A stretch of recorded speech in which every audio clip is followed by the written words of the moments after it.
Hello, everybody, again, and welcome to the Deus Ex Murder Hobo draft session. Today, we are actually going to be giving a tutorial on drafting for this format, given by my good old friend over here. Hello. I myself am a more of a commander type person, so he has the technical know-how of the cards and their value. So, giving him a listen is actually going to benefit you. Alright, here we go, boys. So first we're going to get ourselves set up for the draft. Yes, I will confirm this purchase of this item. Alright, so first thing to keep in mind when you go through your first pack is usually you can get some bomb cards in your first pack that kind of like determine your path as you go along. But you shouldn't let what the first card you choose determine what colors you play. So like in my case, I have the Gatebreaker Ram, which is always a good first pick because you can get a lot of gates overall through the entire draft process. Angelic Exaltation is also really good because attacking alone with a creature token deck gets you a lot of power. Also, End-Raze Forerunners literally can just close out and win games by itself. But in our case, it may not necessarily be the best rare play just because it's an 8-drop, and though sometimes in draft format you can get to an 8-drop, it's not usually the ideal scenario. But in our case, we're willing to give it a try because it is a good card that if it does come out, it will win us the game. So we're going to give it a go. Alright, and then from that point, now we know that we have a decent card in green that we're willing to lean a little more towards green right now. So now we can look through more green cards to try and determine what we would want to play. Right here, usually a Compine Guildmage is never a bad option because it gives you +1/+1 counters and all the Guildmages have like 2 abilities, so they're always good. There's also Illigon Inheritance, which is just a good card overall. This card's really annoying in draft to deal with because you keep on getting life over time and it can even win games just by itself. And usually when you have a choice like this, I would usually go between either the Guildmage or the Illigon Inheritance. But in our case, I'm willing to give Combine Guildmage a chance just in case it doesn't come back to us again. Now here, we have one of my favorite cards with regards to the set, which are Collision and Colossus, which is super annoying because it's a 2-drop on both sides, which are both ridiculous. You have a 2-drop instant that deals 6 damage to a flying creature, which is insane, or a 2-drop that gives a creature +4/+2 and trample. There's also Dead Rebels, which is really annoying to deal with in this format, because all that it does is that if you hit someone in the face, you can pay 2 mana and get 2 creatures back from your graveyard, which is always good. But in our case, we're going to take Collision and Colossus because this card is just really annoying to deal with.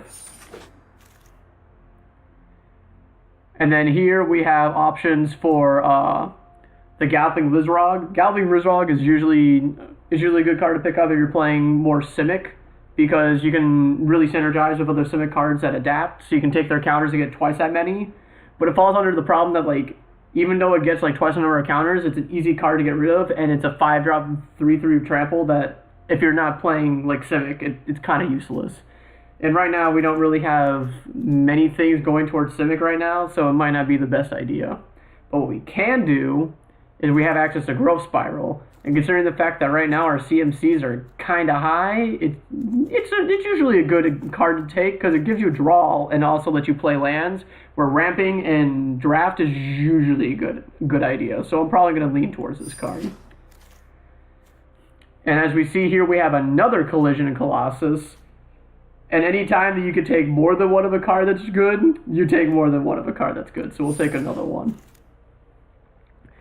Oh boy, so we have access to Wilderness Reclamation, which is, in my opinion, I think this card is completely busted. It's just, you can literally generate so much mana with this card. Because what you can do as a quick tech tip is you can tap and generate mana at your end step before this triggers, then untap your lands, and you still have that mana for the end step, so you can cast like a big-ass instant right with all that mana that you have left over. It's really dumb. And in our case, I think that's probably a good idea, so we're going to grab this card. Quick note, never play this card. This card is complete garbage in this format because mostly everything that you're ever going to encounter in this format is going to be greater than power 2. That's going to be attacking. So you should never play this card in this format at all. Just a word of warning. Then we have access to Smeltwort Ignis, which is a pretty good uncommon.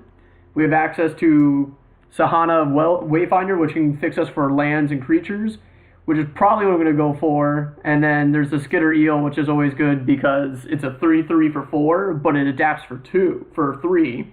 So you can get a 5/5 relatively early. But I'm going to go for the Savala Wayfinder because it's a good creature and it helps find us other creatures and lands. Then in this case, we don't really have a lot of options. Most of the cards that I see right now don't really provide much for us. We could get a Root Snare, which is always good because it can stop your opponent from swinging for lethal and just literally negate the damage. But we also have access to a 6-drop 6/6 Riot Trample creature, which is really expensive, but like when this card comes out, it does damage. So I think in our case, we have a decent amount of creatures, but I feel like we should go for the bigger creature in this pack. Alright, in this case, we have access to Gravelhide Goblin, which can be good later on in the game when you can start when you have a lot of mana that you can just dump into this creature. We don't worry about Axebane Beast unless like we have to as like a last pick. Gift of Strength is good just because it's a 2-drop pump spell that gives a creature reach. So you can catch some people off guard when they try to swing up a flyer and then they get smacked out of the sky. Sylvan Bush Strider is also good because life gain is always good when you need it. And then Open the Gates is more of like a mana fixing card in case you really need it. So in our case, we're going to take a Gift of Strength because we have a decent amount of creatures right now. In this case, we have access to getting a 3-drop 2/3 with reach, which is okay. We also have access to Territorial Boar, which in my experience has been a pretty decent card because it's a 2-drop 2/2, which is just good as a body, but also has an additional effect that if you bring in like a big ass creature, it also gets +1/+1 in vigilance, so it becomes a 3/3 that they also have to deal with on top of the big creature you have. So it can also block afterwards. So I find that card usually pretty good. But also, a 3/3 Riot Menace is real good. Usually choose to opt to put a counter on this, but sometimes you can give it a haste instead. We're going to opt for this card just because we might be going more on the Gruul route rather than the Civic route.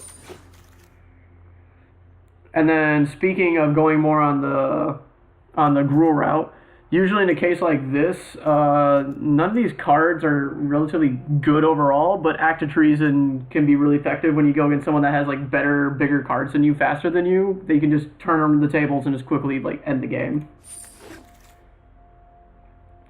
In our case, if we do end up trying to do like a 3-color deck, it would probably be a good idea to have some counter spells, because whenever you're playing blue, usually you want to have some sort of draw or counter spells. So in our case, we'll probably take Thought Collapse. Then we'll probably take Steeple Creeper, just because this card is just really annoying to deal with. A 3-drop 4/2 that could also get flying. So if people don't have flying, you're hitting them for 4 in the face every time you have 4 mana up. And then since we have access to Root Snare again, we're going to take Root Snare. And then we're not going to play this card because it's complete garbage. And as you see here, we have access to Electro Dominance. This card is fucking insane.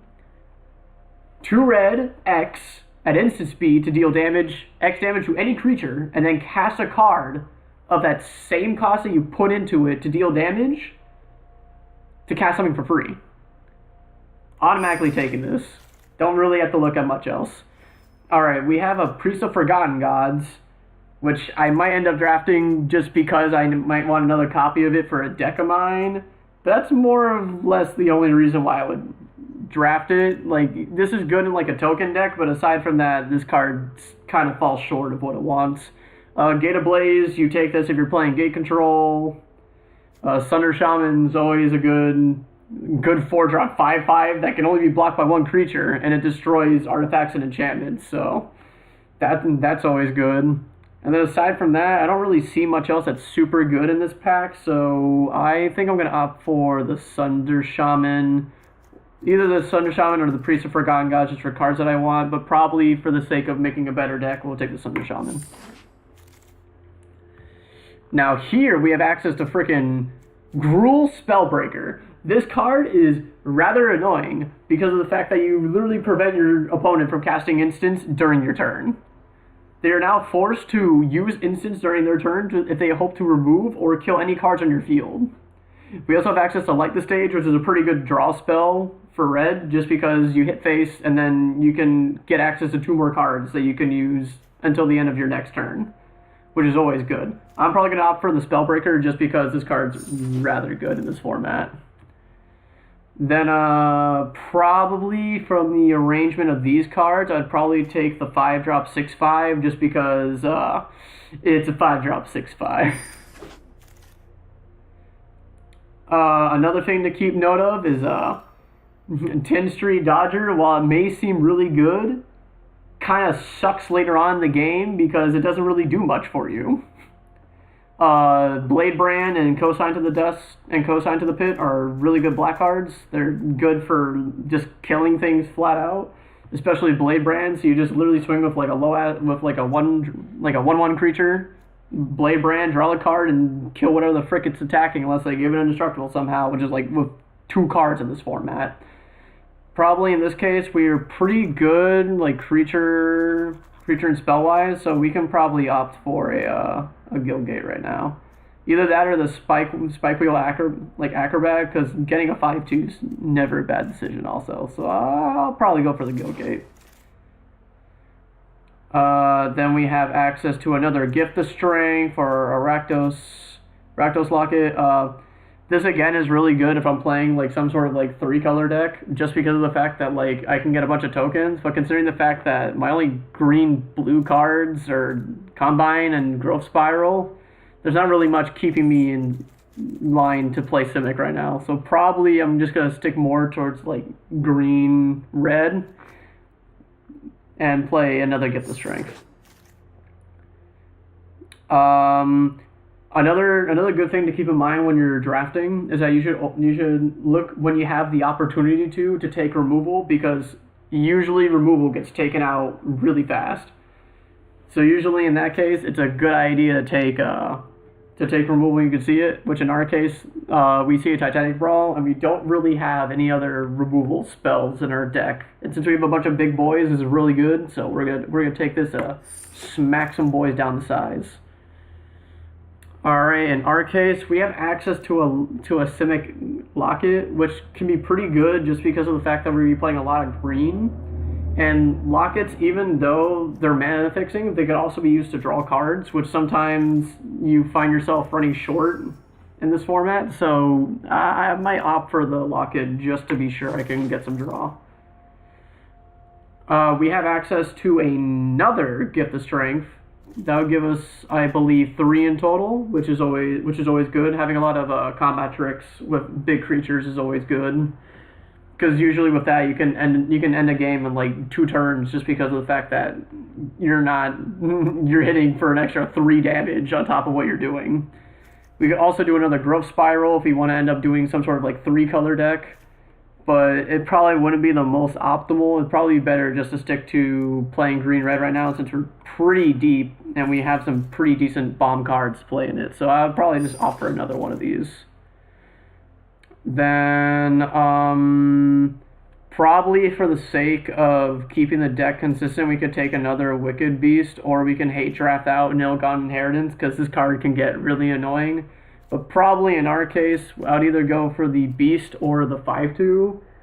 Considering the fact that we might want some lower drop creatures, since a lot of our things are pretty big, I'll probably go for the 5/2. Another thing to note of Goblin Gathering is that this card is only good if you're running like 3 or 4 copies of this. If you're only running like 1 or 2, it's not worth drafting this card. You should just ignore it and not play in your deck at all. And we don't really have many options right now, so we can more or less just hate draft something or hope that we can get more Goblin Gatherings in like another pack, so I'll probably just do that. Deface is pretty bad. There's not really a lot of artifacts aside from lockets in this format. And Stony Strength, you get a counter and untap a creature. This can be pretty good just because of the fact that you can untap something that you swung with that people may not expect to actually be able to untap and block. And it gets a +1/+1, so it gets a permanent buff. So I think this card's kind of underrated for what it is, but I think it's pretty solid. We have access to another Acrobat, so we're probably going to take another Acrobat. Between Deface and 2-drop 2/2, I'd probably just take the 2-drop 2/2. There's not really a lot of defenders to deal with in this set, so I would rather just take a small creature. And then Thirsting Shade is kind of bad, just because the 1-drop you have to pay 3 every time you want to pump it. But it does have lifelink, so it's not the worst, but it's not the best either. Okay, we have Rampage of Clans. This card is not the best in this format just because of the fact that usually when you end up playing this card, it comes back to screw you over. So I'm probably going to go for the 2-drop 2/2 of Riot, which is pretty damn good. I could always opt to get the Frilled Mystic if I want to go towards that route, but I don't really have much bring me back to Simic, so I'm probably going to go for the 2-drop. Okay. Well, we have Dagger Caster, which kills tokens, which is always good, considering the fact that Orzhov is in this set and is really annoying to deal with. We could also do a Biogenic Upgrade, but this is really only good when you're playing like a Simic deck, just because you can double counters on things. So I'm probably going to opt for the Dagger Caster to deal with annoying counter decks. I see Savage Smash, which is super good if you're playing Gruul, because you buff a creature and then you fight, which is always good with like killing a creature that's really annoying to deal with and then just swinging for face. So I'm probably gonna get this one because with regards to like Titanic versus Savage, even though Titanic Brawl is at instant speed, Savage Smash can lead for some extra damage that can be really helpful. Alright, we have access to another Titanic Brawl. We can opt for the Titanic Brawl, an Incubation, or Incurity? I think I'm pronouncing that right? But probably in this case, I would probably go for the Titanic Brawl or for the Shark to Crab, just because I do have a Combine Guildmage, and Combine Guildmage really excels at comboing with this card, because you can repeatedly tap down things and make them unable to untap during your opponent's untap step. So I'm probably either going to go for these 3 creatures. I don't really need another copy of Acrobat, and then Gorkon Wrecker, I can probably get another copy of it later on since it's a common. So probably in this case, I would probably want another fight card. So I'll probably go for another fight card. Oh, we have access to another Dagger Caster. That is gonna go straight in the deck. This card is super hilarious, but never play this in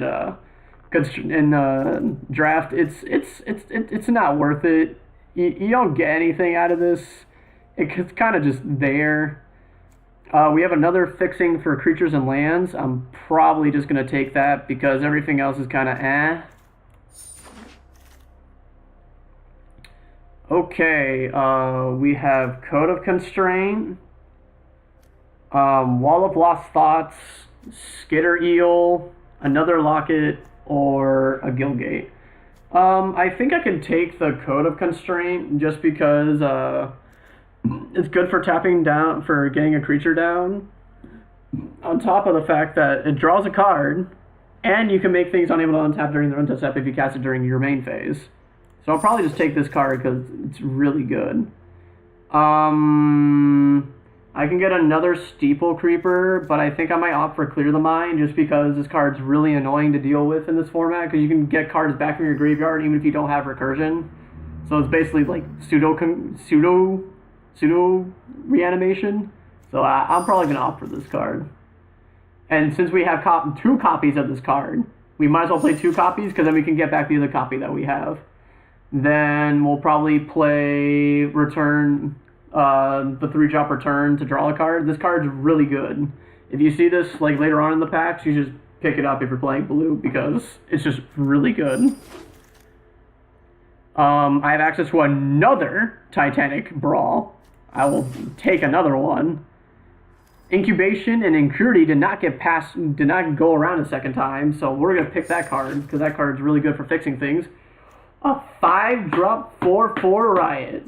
We are taking this card because this card I have lost to this card so many times in this format just because of how annoying it is to deal with. To either have a 4/4 haste creature that just gets past all your blockers, or a 5/5 that's just really annoying to get past and just is going to keep on beating in your face. Probably going to opt for another Stony Strength. Not really much I could do with the Homunculus. It's a 2/5 hexproof, so it means it's annoying to kill, but like, I have a lot of big creatures. I might as well opt for something that's like a little lower on like the CMC. And then a Wall of Lost Thoughts. Well, that was my draft, folks. I'll come back in another video to go through the gameplay associated with this deck. Hopefully, we'll be able to do pretty well. I feel like overall the pool was really good for this deck, considering the fact that we got a decent amount of removal and buff spells. So we're probably going to be able to pretty easily beat down most people that we encounter. So I hope you enjoyed, and we will catch you next time.